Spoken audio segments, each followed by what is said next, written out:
Hello students. तो आज करेंगे इलेक्ट्रिक फील्ड एक चार्ज रिंग के लिए। इसका फॉर्मूला डिराइव करेंगे। ये सीबीएसई बोर्ड के लिए भी, नीट में भी जो क्वेश्चन आते हैं, मेडिकल एग्जाम में हो चाहे इंजीनियरिंग का एग्जाम हो, हर तरह के कॉम्पिटेटिव एग्जाम के लिए। इसके अलावा बोर्ड में भी इसके डेरिवेशन से बेस्ड कभी कभार डेरिवेशन ही पूछ दिया जाता है कि एक चार्ज रिंग की वजह से, अगर एक रिंग है, रिंग के सरकमफेरेंस पे यूनिफॉर्मली चार्जेस डिस्ट्रीब्यूटेड हैं, तो उसके सेंटर से कुछ डिस्टेंस पर अगर कोई पॉइंट है तो वहां पर इलेक्ट्रिक फील्ड कैसा होगा। एक्चुअली इलेक्ट्रिक फील्ड का फॉर्मूला जो हम जानते हैं, जो अब तक हम पढ़ चुके थे, वो पॉइंट चार्ज के लिए था, KQ/R²। लेकिन यहां पर कंटिन्यूअसली चार्जेस डिस्ट्रीब्यूटेड हैं, और चूंकि एक इंपॉर्टेंट डेरिवेशन है तो इससे पहले कर लेते हैं। इसके बाद मैं आपको कई ऐसे एग्जांपल्स कंटिन्यूअस चार्ज बॉडी के कराऊंगा जिससे आप हैबिचुअल हो जाएंगे, आदत पड़ जाएगी आपको कि इसमें किस मेथड का यूज, हम बार बार एक ही मेथड का यूज करते हैं, कैलकुलस मेथड। तो वो मेथड अप्लाई करने के लिए एक दो डेरिवेशन करना जरूरी है। तो चलो शुरू करते हैं। एक रिंग है, रिंग के सरकमफेरेंस पे चार्जेस फैले हुए हैं। अगर सरकमफेरेंस पे लीनियरली चार्जेस फैले हुए हैं तो कौन सी चार्ज डेंसिटी? लैम्डा, यानी लीनियर चार्ज डेंसिटी। अब उसके सेंटर से x डिस्टेंस पर, रिंग को ऐसे मानो ये एक रिंग है, उसके सेंटर से x डिस्टेंस पर कोई पॉइंट है, उस पॉइंट पर कैलकुलेट करना है इलेक्ट्रिक फील्ड। तो मेथड क्या है अपना कि एक छोटा सा चार्ज मान लेते हैं, क्योंकि हमारे पास जो फॉर्मूला है इलेक्ट्रिक फील्ड कैलकुलेट करने का, ये फॉर्मूला E=KQ/R², ये एक पॉइंट चार्ज के लिए ही है। तो कैलकुलस हमें ये सिखाती है कि पहले आप इस कंटिन्यूअसली डिस्ट्रीब्यूटेड चार्जेस में से एक बहुत छोटा सा एलिमेंट चूज करो, इतना छोटा चूज करो कि वो पॉइंट चार्ज जैसा हो जाए, और फिर वो फॉर्मूला अप्लाई कर लो। तो मान लो मैंने बहुत ही छोटा सा एक एलिमेंट चूज किया यहां पे चार्ज का। अगर इस पूरे की लेंथ मान लो, मैं जो भी हो इसकी लेंथ मान लेते हैं dl। अब इस dl पे छोटा सा चार्ज dq क्या माना जाएगा? तो ये पूरा जो लीनियर चार्ज डेंसिटी है इसकी वो लैम्डा है, और इसकी लेंथ क्या है इस छोटे से एलिमेंट की dl। सो लैम्डा इंटू dl, ये काम आप पहले कर चुके हैं। रोटेशनल मोशन में वेरिएशन को लेकर के आप छोटे सा मास dm कई बार लिख चुके हैं, तो आदत पड़ गई होगी कि dq कैसे लिखते हैं। So charge density multiply by dimension. अगर लैम्डा है तो लेंथ, सिग्मा है तो एरिया। किसका लेंथ, किसका एरिया? उस एलिमेंट का एरिया या उस एलिमेंट का लेंथ। सो हमने एलिमेंट को माना हुआ है dl, तो उस एलिमेंट का लेंथ इंटू लैम्डा, ये हो गया इतने में चार्ज dq। अब इस dq चार्ज की वजह से यहां पर जो फील्ड बनेगा वो बहुत छोटा सा फील्ड होगा, और उसका डायरेक्शन ऐसा होगा, आउटवर्ड। ये छोटा सा फील्ड यहां de बना। इसे और आगे बढ़ाते हैं। मान लो ये एंगल थीटा है तो ये भी एंगल थीटा होगा। अब चूंकि ये इलेक्ट्रिक फील्ड वेक्टर क्वांटिटी है, इसीलिए इसके दो कंपोनेंट होंगे। इस तरफ आपका de cos थीटा और नीचे की तरफ de sin थीटा परपेंडिकुलर। इस d के दो कंपोनेंट। अब इसे बैलेंस करने के लिए सिमेट्रिकली, डायमेट्रिकली अपोजिट, इसके जस्ट अपोजिट उतना ही लेंथ ले लेते हैं। तो उतना ही लेंथ है तो चार्ज भी उतना ही होगा। तो उस पॉइंट से अगर जोड़ें तो इलेक्ट्रिक फील्ड भी उतना ही बनेगा, क्योंकि डिस्टेंस सेम होगी ये वाली। तो अगर इलेक्ट्रिक फील्ड सेम बनता है de, तो इस इलेक्ट्रिक फील्ड के भी दो कंपोनेंट होंगे, क्योंकि ये थीटा है तो ये भी थीटा होगा। अब अगर ये थीटा है तो यहां पर ये वाला भी थीटा होगा, और इसका जो कंपोनेंट de cos थीटा होगा वो इसी के अलाउंग हो जाएगा, लेकिन de sin थीटा ऊपर हो जाएगा। अब कुछ कुछ बातें समझ में आ रही होंगी। आगे मैं इसके कुछ इंपॉर्टेंट रिजल्ट भी डिस्कस करूंगा। ये एक बहुत इंपॉर्टेंट डेरिवेशन किया जा रहा है। अब ये वाला कंपोनेंट तो बैलेंस हो गया, de sin थीटा ने de sin थीटा को बैलेंस कर दिया। ऐसे जितने कंपोनेंट माने जाएंगे इस सर्कल के ऊपर, इस सरकमफेरेंस के ऊपर, उन सबसे बनने वाले de का de cos थीटा ऐड होगा, और de sin थीटा एक दूसरे को कैंसिल आउट कर देगा। मतलब अगर इस तरफ माने, यहां अगर इसको हाफ पार्ट में डिवाइड कर लें, बिल्कुल आधे में डिवाइड कर लें, तो हाफ पार्ट का अगर इस तरफ जा रहा है de sin थीटा, तो अगले हाफ पार्ट का ऊपर जाएगा। तो हाफ पार्ट का de sin थीटा अगले हाफ पार्ट के de sin थीटा को बैलेंस कर देगा। लेकिन सबका de cos थीटा एक ही लाइन पे होगा, तो ऐड क्या होगा? de cos theta. मतलब इस पॉइंट के ऊपर जो नेट इलेक्ट्रिक फील्ड होगी वो किसके कुल मिला के कितनी होगी? de cos theta. So net electric field is equal to de cos theta. अब चूंकि ये भी बहुत छोटा सा इलेक्ट्रिक फील्ड है, इससे अगर हमें कुल इलेक्ट्रिक फील्ड चाहिए तो इसे इंटीग्रेट करना होगा डीई कॉस थीटा को। अब चलो यहां पे डीई लिख लेते हैं। इस छोटे से चार्ज डीक्यू की वजह से यहां पर इलेक्ट्रिक फील्ड जो छोटा सा बना डीई, उस डीई की वैल्यू कितनी होगी? तो डीई के लिए लिखते हैं हम K D Q by are square, और आर कितना है? ये रिंग की रेडियस आर परपेंडिकुलर है और ये बेस है, तो हाइपोटेनस की वैल्यू कितनी होगी?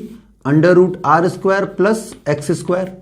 अब इसका भी स्क्वायर करेंगे क्योंकि आर का स्क्वायर होता है, तो अंडर रूट हट जाएगा, सो इसकी वैल्यू लिखी जाएगी K D Q divided by are square plus x square. ये हो जाएगी डीई की वैल्यू।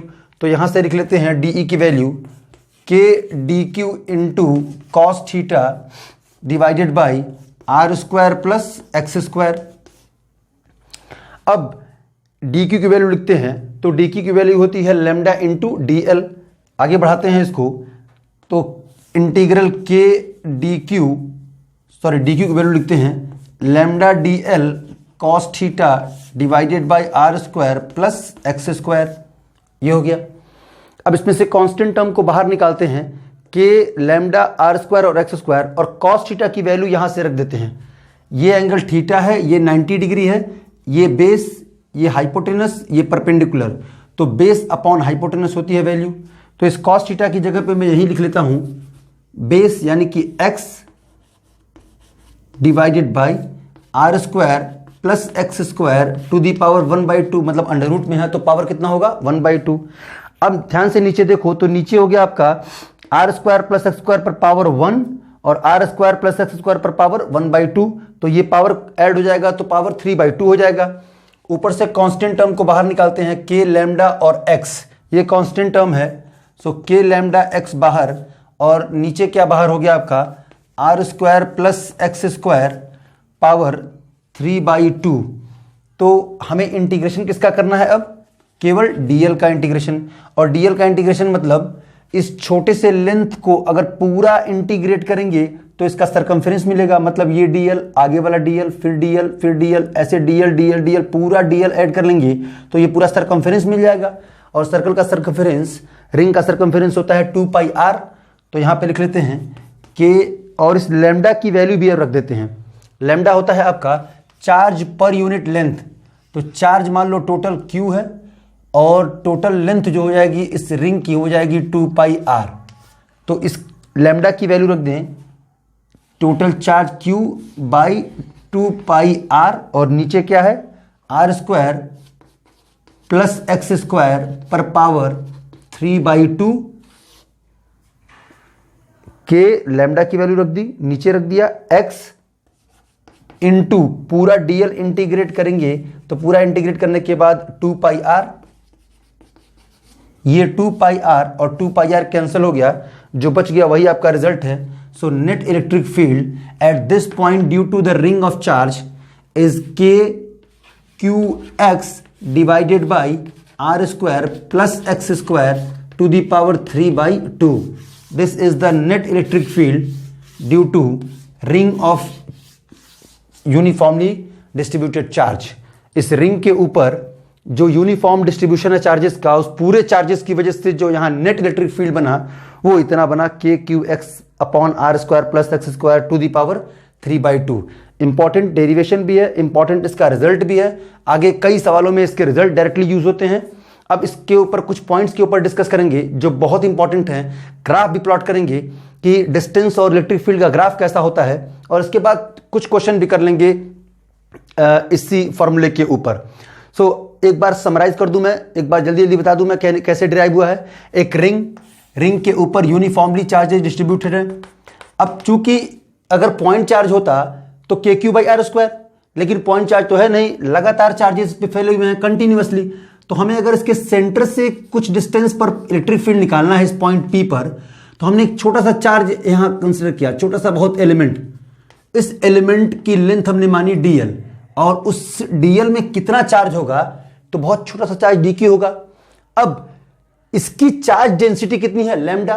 तो उस dl में कितनी चार्ज होगा? dq कितना होगा? Lambda into dl। लैम्डा को जब भी हमको यूज करना होगा तो चार्ज पर यूनिट लेंथ लिख लेंगे। सो dq कितना हो जाएगा? तो dq हो जाएगा लैम्डा इंटू dl। तो इस dq की वजह से इस पॉइंट पर इलेक्ट्रिक फील्ड मान लो छोटा सा डी बना, तो ये वाला अगर हॉरिजॉन्टल के साथ एंगल थीटा बना रहा है तो हॉरिजॉन्टल के साथ यहां भी ये एंगल थीटा ही बनाएगा। तो इस डी के दो कंपोनेंट होंगे, एक हॉरिजॉन्टल कंपोनेंट और एक वर्टिकल कंपोनेंट। अब सोचो अगर हाफ पार्ट रिंग का जो मैंने बीचों बीच ऐसे किया हुआ हाथ अपना, ऊपर वाले पार्ट का डी साइन थीटा नीचे आ रहा है, क्योंकि इस पूरे ऊपर वाले पार्ट में कहीं पे भी एलिमेंट चूज करोगे, यहां पे कहीं पे भी एलिमेंट चूज करोगे तो इसका डी नीचे आएगा और डी साइन थीटा नीचे रहेगा। लेकिन इसके बाद जब नीचे वाला पोर्शन में कहीं डीएल छोटा सा एलिमेंट चूज करेंगे तो उस डीएल की वजह से जो इलेक्ट्रिक फील्ड यहां बनेगा वो डी ऊपर बनेगा और उस डी का डी साइन थीटा ऊपर चला जाएगा, यानी इसके जस्ट अपोजिट। तो एक ही लाइन पर डी साइन थीटा एक दूसरे को कैंसिल कर देंगे। अब डी कॉस थीटा इन सब एलिमेंट की वजह से यहां पे एलिमेंट हो, यहां हो, यहां हो, यहां पे हो, कहीं पे भी छोटा सा एलिमेंट कंसिडर करोगे तो उस एलिमेंट की वजह से जो डी बनेगा उस डी का कौन सा कंपोनेंट इफेक्टिव होगा, तो डी कॉस थीटा। अब डी की वैल्यू लिख लेते हैं कि वो छोटा सा इलेक्ट्रिक फील्ड होगा कितना, चार्ज कितना है डी क्यू, डिस्टेंस कितना है उस पॉइंट से, तो under root are square plus x square. तो हमारे पास फॉर्मूला क्या है, k q by are square. So के छोटा सा charge d Q divided by distance का स्क्वायर, तो डिस्टेंस क्या है, दिस मच डिस्टेंस, इसका स्क्वायर करो, वो हो गया डी। अब कौन सा डी का कंपोनेंट जुड़ करके नेट फील्ड बनाएगा यहां पे, तो डी कॉस थीटा। तो यहां हमने लिख लिया नेट इलेक्ट्रिक फील्ड, इंटीग्रेट करेंगे डी कॉस थीटा को, तो डी की वैल्यू ये है, कॉस थीटा की वैल्यू इस ट्राइंगल से लिख लेंगे तो x by under root x r square plus x square, और सारी वैल्यूज पुट कर देंगे, इंटीग्रेट कर लेंगे इस डीएल को। तो डीएल का मतलब है लेंथ, अगर छोटे से लेंथ जो हमने डीएल माना हुआ है ऐसे छोटे छोटे सब लेंथ को जोड़ लें तो सर्कल का पूरा सरकमफेरेंस बन जाएगा। और इस रिंग का सरकमफेरेंस कितना होगा, 2 पाई आर, यहां ये 2 पाई आर। यहां पे कुछ मैनिपुलेशन कर लेते हैं, के लैम्डा की वैल्यू रख देते हैं, तो लैम्डा की वैल्यू क्या हो जाएगी, total charge divided by total length. Total length कितनी है रिंग की, 2 pi r, charge per unit length, तो वो हो जाएगा आपका Q divided by 2 pi r, x पहले से है, ऊपर इस डीएल को इंटीग्रेट करेंगे तो आएगा 2 पाई आर, और नीचे ये वाला टर्म जैसे है वैसे ही रख देंगे, कैंसिलेशन होगा 2 पाई आर का, तो ऊपर बच गया आपका के क्यू एक्स और नीचे क्या बच गया, r square plus x square to the power 3/2। So this is the important derivation और formula for electric field due to a charge ring on its axis. Ring की एक्सिस पर उसके centre से एक्स डिस्टेंस पर किसी point को choose करें हम, तो वहां पर इलेक्ट्रिक फील्ड की वैल्यू ये इतनी आई। अब इसके बाद कुछ इंपॉर्टेंट पॉइंट भी डिस्कस कर लेते हैं इसके ऊपर, points. So important points note कर लेते हैं अब इस फॉर्मूले के बारे में। फॉर्मूला जो हमने निकाला, एक रिंग के सेंटर से एक्स डिस्टेंस पर किसी पॉइंट पर इलेक्ट्रिक फील्ड की वैल्यू निकाली, के क्यू एक्स डिवाइडेड बाय, अगर ये रेडियस आर है तो r square plus x square power 3/2। अगर ये पॉइंट यानी ये एक्स कम करते चले जाएं और कम करते करते बिल्कुल जीरो कर दें तो हम कहां पहुंच गए, सेंटर पे। मतलब एट सेंटर यानी एक्स की वैल्यू कितनी हो जाए, जीरो, तो इलेक्ट्रिक फील्ड कितना हो जाएगा, जीरो। एक्स जीरो डाल के देखो इस फॉर्मूले में, जैसे एक्स जीरो रखोगे इलेक्ट्रिक फील्ड की वैल्यू क्या हो जाएगी, जीरो। इसका मतलब एक चार्ज रिंग के जिसके सर्कमफेरेंस पे चार्जेस हैं उसके सेंटर पर अगर कोई पॉइंट पर इलेक्ट्रिक फील्ड पूछे तो कितना होता है, जीरो। इस फॉर्मूले से भी वेरीफाई कर दो, अगर एक्स की वैल्यू जीरो रखी जाएगी तो इलेक्ट्रिक फील्ड कितना हो जाएगा, zero. Next point, at infinity,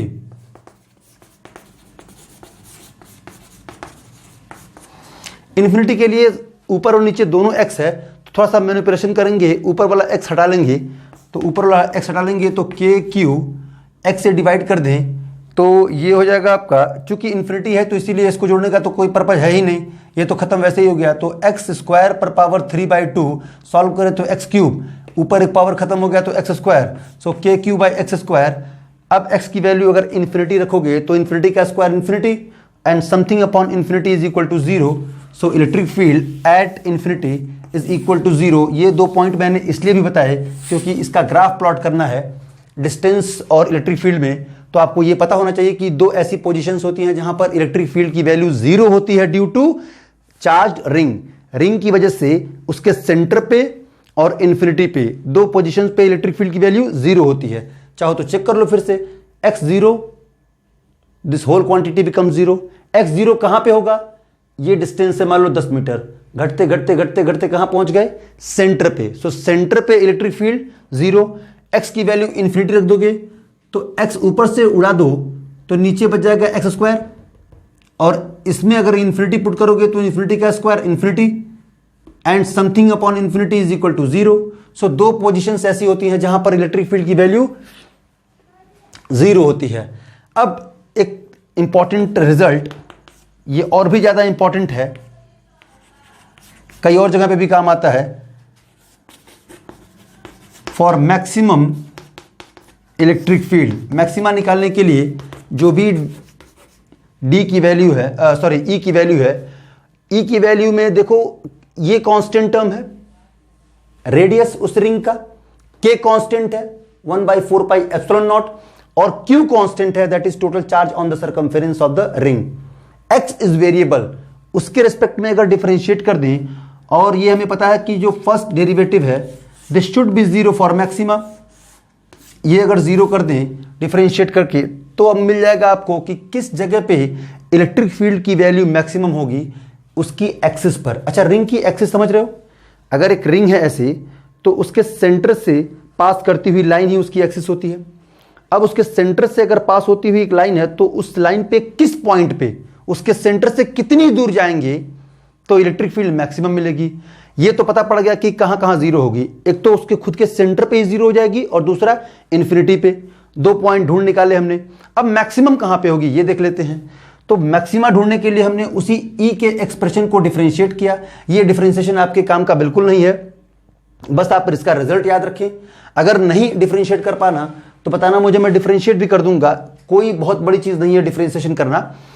तो डिफरेंशिएट करके जब उस फर्स्ट डेरिवेटिव को 0 के इक्वल करोगे तो जो भी वैल्यू x की आएगी उसी वैल्यू पे इलेक्ट्रिक फील्ड की वैल्यू मैक्सिमम हो जाएगी।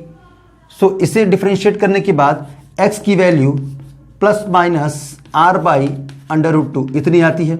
आप चाहो तो चेक करके भी देख लेना, लेकिन उतना ज़्यादा इंपॉर्टेंट कैलकुलेशन नहीं है जितना ज़्यादा इंपॉर्टेंट ये रिजल्ट है। x की किस वैल्यू पर, मैंने प्लस माइनस इसलिए लिखा है क्योंकि अगर ये रिंग है तो रिंग के लेफ्ट साइड राइट साइड दोनों तरफ r/√2 डिस्टेंस पर, सेंटर से r/2 राइट अगर प्लस लिया है तो सेंटर से r/√2 लेफ्ट माइनस लेंगे। सो सेंटर से उतनी ही दूर लेफ्ट और राइट जाने पर इलेक्ट्रिक फील्ड की वैल्यू मैक्सिमम होती है। हमने निकाला कैसे, इलेक्ट्रिक फील्ड के एक्सप्रेशन जो हमने इसके पहले डेरिवेशन में कर लिया था, कितना आया था, kqx/r² plus x² to the power 3/2। इस एक्सप्रेशन को डिफरेंशिएट किया x के रिस्पेक्ट में और मैक्सिमा पाने के लिए 0 को इक्वेट कर दिया। अब x की जो भी वैल्यू आएगी उसी वैल्यू के ऊपर हमको इलेक्ट्रिक फील्ड मैक्सिमम मिलने वाला है। तो डिफरेंशिएट करके चेक कर लेना, x की इस वैल्यू पे r/√2 वैल्यू पे इलेक्ट्रिक फील्ड मैक्सिमम होगा। सो this is very very important result. इस पर कई क्वेश्चन भी सॉल्व करेंगे और ये 3 इंपॉर्टेंट पॉइंट्स। अब प्लॉट कर लेते हैं graph, electric field versus distance. यानी अगर ये हमारा रिंग है तो रिंग से इस तरफ सेंटर पे फील्ड 0, अब सेंटर से x अगर ये डिस्टेंस r है आपका, सॉरी ये रेडियस r है, तो r/√2 जाने पर x अगर चले r/√2 तो मैक्सिमम, फिर जैसे जैसे इससे आगे बढ़ेंगे तो फिर घटता जाएगा और घटते घटते इन्फिनिटी पे क्या हो जाएगा, 0। इस तरफ भी वही हाल होगा। अगर इस तरफ वाले फील्ड को आप पॉजिटिव मानते हैं तो इस तरफ वाले फील्ड को क्या मानेंगे, नेगेटिव। चूंकि रिंग ऐसा बन रहा है बट है एक्चुअली रिंग ऐसा, ये ऐसा दिख रहा है सामने, ऐसा, इसके इस तरफ और इस तरफ दोनों तरफ। चलो तो अब ग्राफ प्लॉट करके दिखाता हूं मैं। सो graph between E and x और इलेक्ट्रिक फील्ड में, एक्स का मतलब सेंटर से डिस्टेंस, तो इलेक्ट्रिक फील्ड और एक्स में अब ग्राफ प्लॉट करेंगे। सबसे पहले सेंटर के अलॉन्ग हमने एक लाइन ड्रॉ, इसके डिस्टेंस वाली जो रिंग की एक्सिस है उस एक्सिस के पैरेलल हमने एक लाइन ड्रॉ कर ली है। इस एक्सिस पर बनाएंगे इलेक्ट्रिक फील्ड और इस एक्सिस पे डिस्टेंस प्लॉट करेंगे। थोड़ा तिरछा दिख रहा होगा बट इसको आप सीधा बनाइएगा। तो इस एक्सिस पे जब हम 0 डिस्टेंस पे हैं, ये वाला एक्सिस डिस्टेंस का है हॉरिजॉन्टल, तो जब हम 0 डिस्टेंस पे हैं मतलब x की वैल्यू अगर 0 है तो उस समय कहां पे हैं हम, सेंटर पे है और सेंटर पे इलेक्ट्रिक फील्ड 0। जैसे जैसे x बढ़ेगा, मैं फॉर्मूला लिख देता हूं, KQX divided by x square plus r square power 3/2। जैसे जैसे ये वाला इंक्रीज होगा वैसे वैसे इलेक्ट्रिक फील्ड भी बढ़ेगा। तो स्टार्टिंग में ये वैल्यू बढ़ती रहती है और बढ़ते बढ़ते x की वैल्यू अगर r/√2 हो जाए तो उस वैल्यू पे मैक्सिमम हो जाती है, इलेक्ट्रिक फील्ड मैक्सिमम। फिर r/√2 से जैसे आगे बढ़ते हैं, मान लो यहां कहीं डिस्टेंस है सेंटर से r/√2, ये रेडियस r, तो इससे आगे बढ़ने पर फिर फील्ड कम होने लगता है, इलेक्ट्रिक फील्ड फिर कम होना शुरू होता है और इन्फिनिटी पे क्या हो जाता है, ऑलमोस्ट 0। थियोरेटिकली मानते हैं इन्फिनिटी पे 0। सो ये वाला कर्व और आगे जाकर के इस एक्सिस से बिल्कुल चिपक जाएगा। ये एक तरफ है। रिंग के दूसरे तरफ भी यही हाल होगा कि सेंटर से 0 से इस तरफ जाना शुरू करेंगे। जैसे जैसे x बढ़ाएंगे, x की वैल्यू इंक्रीज होगी, वैसे वैसे इलेक्ट्रिक फील्ड भी इंक्रीज होगा।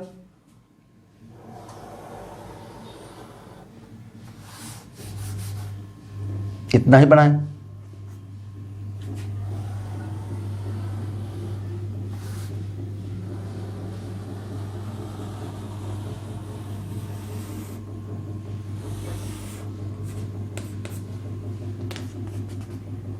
ये वाली वैल्यू क्या है, x की -r/√2।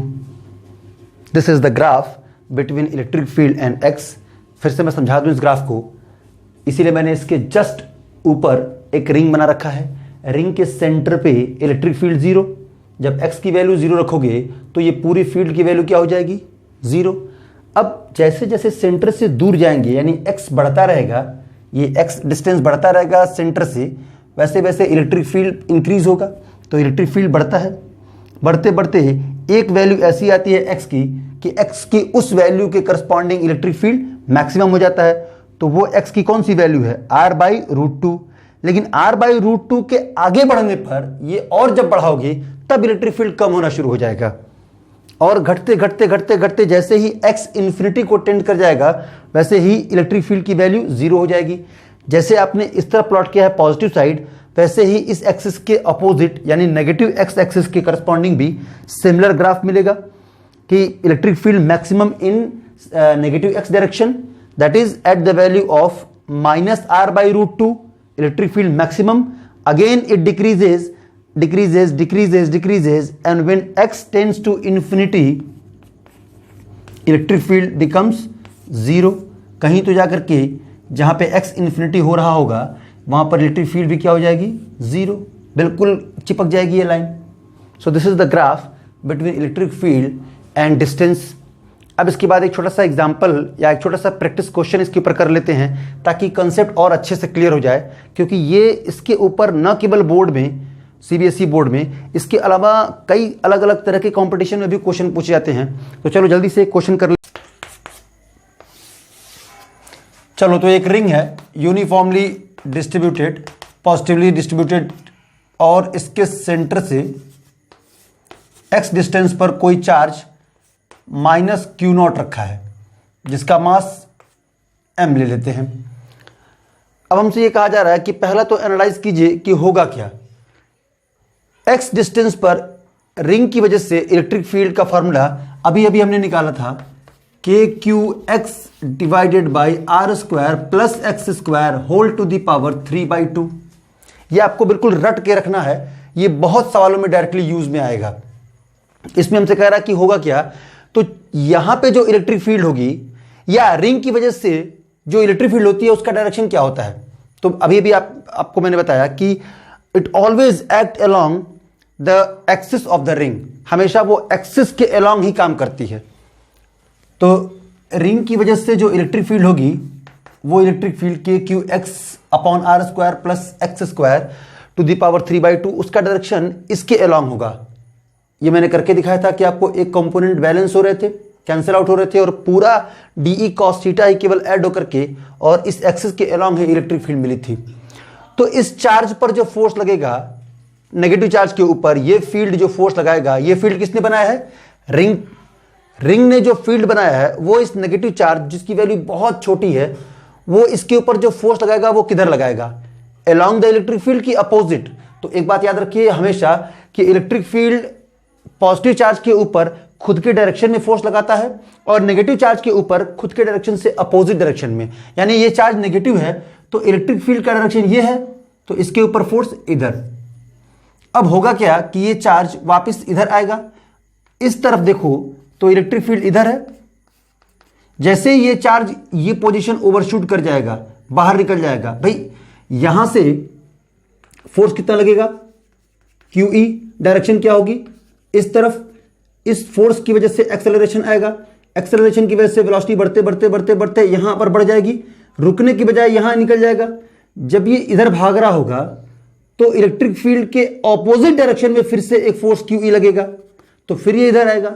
मतलब ये कंडीशंस एसएचएम की लग रही है, सिंपल हार्मोनिक वाइब्रेशन की, सिंपल हार्मोनिक ऑसिलेशन की, कि हो सकता है कि ये चार्ज सिंपल हार्मोनिक ऑसिलेशन करे। हमसे सवाल यही किया गया था इसमें, ये जो सवाल था यही कि show that this small charge perform SHM and find out the time period of this SHM.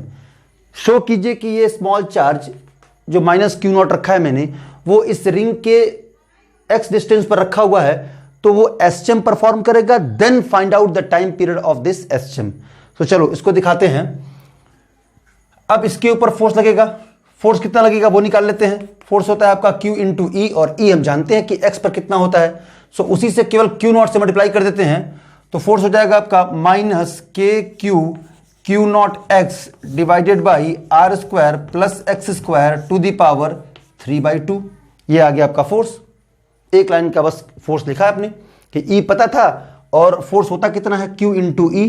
तो चार्ज कितना है Q0 माइनस साइन के साथ, तो माइनस यहां लिख दिया, तो KQ x और Q0 से मल्टीप्लाई करेंगे upon R square plus x square whole to the power 3/2। This is the force experience by this test charge और स्मॉल चार्ज। बहुत छोटा सा चार्ज जो फोर्स एक्सपीरियंस करेगा वो इतना फोर्स। अब ये तो हो गया फोर्स का एक्सप्रेशन।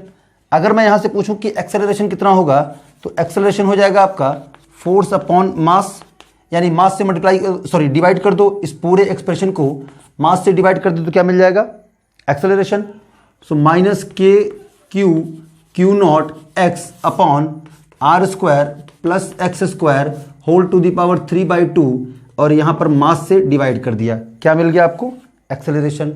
बट अभी भी एक प्रॉब्लम है, एसएचएम की जो कंडीशन होती है वो ये होती है, और वहां से एक्सेलरेशन लिखा जाता है -ω²x। पहले तो ये देखो कि ये एसएचएम की कंडीशन है कि नहीं है। ऊपर एक x है, Q0 constant, capital Q constant, K constant, R constant, X constant, X constant नहीं है, X तो वेरी कर जाएगा, X भी कांस्टेंट ही है, लेकिन हमें X की वैल्यू ऊपर ही चाहिए पावर 1 में, लेकिन एक x स्क्वायर टर्म नीचे आ रहा है। अगर इस x की वैल्यू सेंटर से जितनी दूर चार्ज रखा है वो दूरी इतनी कम हो जाए कि उसके स्क्वायर वाले टर्म को हम नेग्लेक्ट कर पाएं, तो केवल ऊपर x रह जाएगा और हम एसएचएम की कंडीशन बना लेंगे। तो हमें एक बात समझ में आ गई कि कोई भी बॉडी सिंपल हार्मोनिक मोशन तभी परफॉर्म कर सकती है इस केस में जब वो सेंटर से बहुत कम दूरी पे हो, इतना कम डिस्टेंस हो उसका कि उसके स्क्वायर वाले टर्म को हम नेग्लेक्ट कर पाएं, यहां से एक्स स्क्वायर को उड़ा पाएं, हटा दें, तभी ये कंडीशन पॉसिबल हो सकती है कि ऊपर केवल एक एक्स बचेगा और इस कंडीशन में वो फिट होगा। तो चलो इसको मान लेते हैं कि ये एक्स बहुत ही छोटा है। If x is very small, बहुत ही छोटा है, तो हमने नेग्लेक्ट कर दिया, तो एक्सेलरेशन आ गया आपका -KQ Q0 x divided by m, और R स्क्वायर है, x स्क्वायर को हमने नेग्लेक्ट कर दिया, R स्क्वायर है और उस पर पावर 3/2 है, तो ये 2 और 2 कैंसिल होगा, तो R3।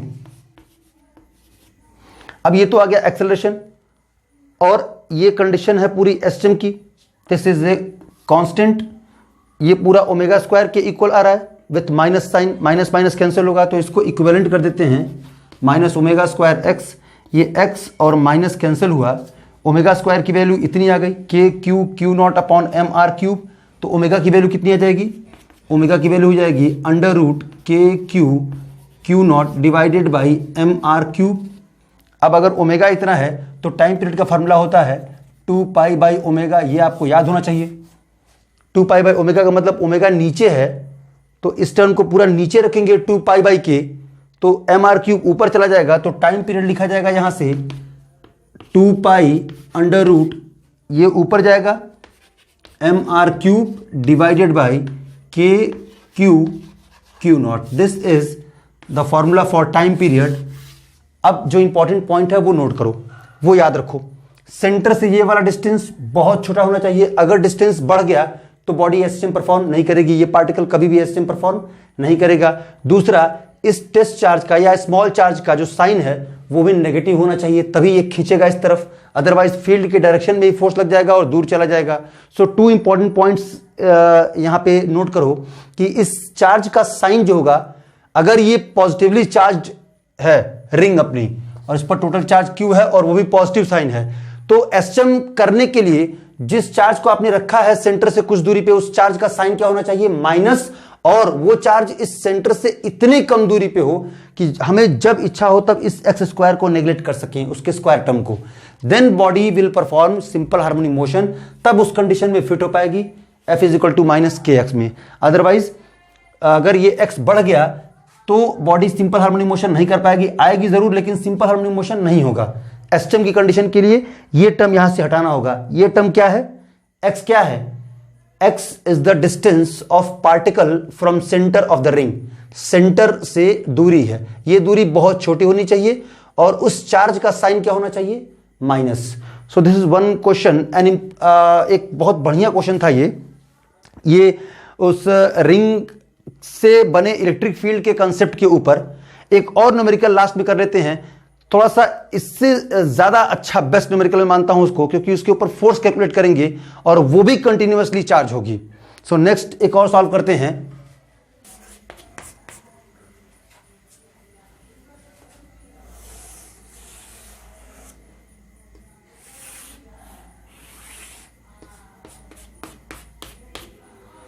चलो तो एक और क्वेश्चन करते हैं। रिंग वही है अपनी, यूनिफॉर्मली डिस्ट्रीब्यूटेड चार्जेस इसके ऊपर, टोटल चार्ज Q और इसका रेडियस ले लेते हैं फिर से वही R। अब एक L लेंथ का रॉड रखा हुआ है।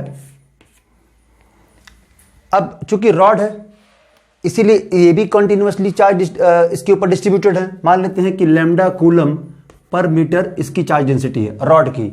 सो इसमें पूछा हुआ है हमसे find force on rod due to ring. ये हमसे पूछा हुआ है कि इस रिंग की वजह से इस पूरे रॉड पर कितना इलेक्ट्रिक फोर्स काम करेगा, फोर्स कैलकुलेट करना है। सो फिर से वही करेंगे, कैलकुलस का यूज करेंगे और इस पूरे लेंथ पर हम एक साथ पॉसिबल नहीं है कि कैलकुलेट कर पाए, तो छोटे से पार्ट पर पहले देख लेते हैं कि वो छोटा सा फोर्स कितना लगता है और फिर हम इंटीग्रेट कर देंगे विद प्रॉपर लिमिट। तो मान लेते हैं कि इलेक्ट्रिक फील्ड तो इधर ही काम करेगी और वो पता है हमें कितना काम करता है, k q x upon r square plus x square whole to the power 3/2। तो यहां से सेंटर से एक्स डिस्टेंस पर एक एलिमेंट ले लिया, बहुत छोटा सा एलिमेंट जिसकी विड्थ है dx। तो इस विड्थ में जो चार्जेस होंगे वो कितने होंगे, charge density lambda into length of the element. Element की लेंथ कितनी मानी है हमने, dx, और लैम्डा चार्ज डेंसिटी है, तो कितना चार्ज पूरा हो जाएगा इस एलिमेंट में, बहुत छोटा सा चार्ज dq कितना लिखा जाएगा, लैम्डा इनटू dx। अब इस छोटे से चार्ज के ऊपर कितना फोर्स ये रिंग का बना हुआ ये फील्ड लगाएगा, तो उस फोर्स को लिख लेते हैं।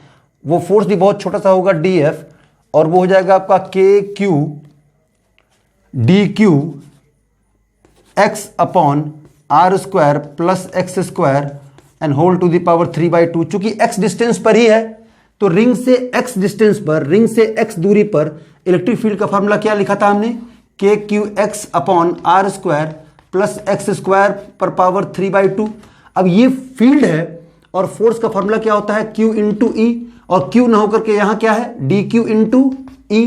तो E का पूरा फॉर्मूला लिख लिया, k q x upon r square plus x square पर पावर 3/2 इंटू, ये तो E था पूरा ये, और इंटू चार्ज Q, तो Q इंटू E, वो dq के ऊपर लगने वाला छोटा सा फोर्स कैलकुलेट कर लिया dF। अब इसे ही इंटीग्रेट कर लें तो पूरा का पूरा रॉड के ऊपर लगने वाला फोर्स पता पड़ जाएगा। चलो इसे इंटीग्रेट करते हैं। अब इस dq की वैल्यू रख सकते हैं KQ, dq की वैल्यू क्या है, लैम्डा इंटू dx, और यहां पर एक x भी है, divided by r² plus x² whole to the power 3/2। चलो इसे इंटीग्रेट करते हैं। इंटीग्रेशन ऑफ dF, हमें तो पूरा फोर्स चाहिए कि इस पूरे रॉड पर कितना फोर्स लगा रहा है रिंग, वो फोर्स कैलकुलेट करना है। तो हमने इस रिंग की वजह से रॉड के एक छोटे से पार्ट पर कितना फोर्स लग रहा है वो निकाला। इसके बाद हम यहां से लेके यहां तक इंटीग्रेट कर देंगे।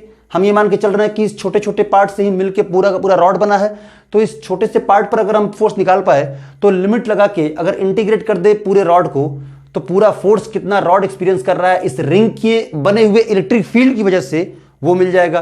तो इस फोर्स को इंटीग्रेट करते हैं और कांस्टेंट टर्म को मैं बाहर निकाल लेता हूं, के क्यू लैम्डा बाहर, integration of x dx divided by x² plus r² पर पावर 3/2, और लिमिट ले लेते हैं 0 से लेके और पूरी लेंथ l।